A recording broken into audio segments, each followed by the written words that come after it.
بسم اللہ الرحمن الرحیم۔ السلام علیکم۔ الجابر چینل پر ہم آپ کو خوش آمدید کہتے ہیں۔ آج کی ویڈیو میں ہم آپ کو بتائیں گے کیا کتے بھی جن ہوتے ہیں اور حدیث مبارکہ میں کس رنگ کے کتے کو جن کہا گیا ہے۔ اسی طرح کی اور بھی بہت ساری معلومات دیں گے، آخر تک ہماری ویڈیو کو دیکھیں۔ اور اس سے پہلے تمام دوستوں سے گزارش ہے کہ جنہوں نے ابھی تک ہمارے چینل کو سبسکرائب نہیں کیا تو سبسکرائب کر لیں اور ساتھ گھنٹی کے بٹن کو بھی دبا دیں تاکہ ہماری ہر نئی آنے والی ویڈیو سب سے پہلے آپ کو مل سکے۔ شکریہ۔ تو جی دوستو، حضرت بشر رحمہ اللہ فرماتے ہیں کہ میں نے حضرت ابن عباس رضی اللہ عنہ کو بصرہ میں منبر پر یہ کہتے ہوئے سنا ہے کہ کتے بھی جنات میں سے ہوتے ہیں، مگر وہ کمزور قسم کے جن ہوتے ہیں۔ بس اگر کھانا کھاتے وقت کسی کے پاس کتا آ جائے، یا تو اس کو بھی کھانا دو یا پھر کھانے کو چھوڑ دو، بعد میں کھا لینا۔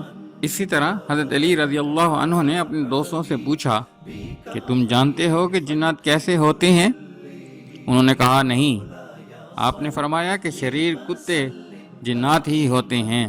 اسی طرح ایک اور روایت میں حضرت ابن عباس رضی اللہ عنہ سے مروی ہے، آپ رضی اللہ عنہ فرماتے ہیں کہ کتے جنات میں سے ہوتے ہیں، اگر کھانا کھاتے وقت کوئی کتا آ جائے تو اس کو ٹکڑا ڈال دو، ان کے بھی جی ہوتا ہے۔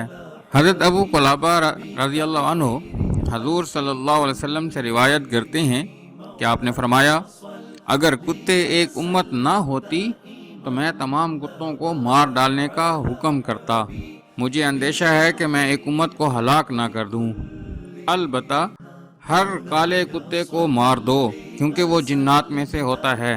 ایک مرتبہ آپ صلی اللہ علیہ وسلم نے فرمایا کہ کالے کتے کے نمازی کے سامنے سے گزر جانے سے نماز ٹوٹ جاتی ہے۔ صحابہ نے عرض کیا یا رسول اللہ، کالے اور سفید میں کیا فرق ہے؟ آپ نے ارشاد فرمایا کہ کالا کتا شیطان ہوتا ہے۔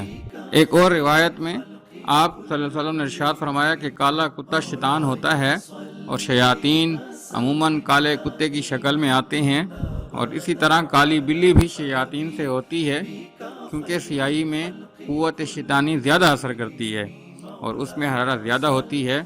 واللہ عالم۔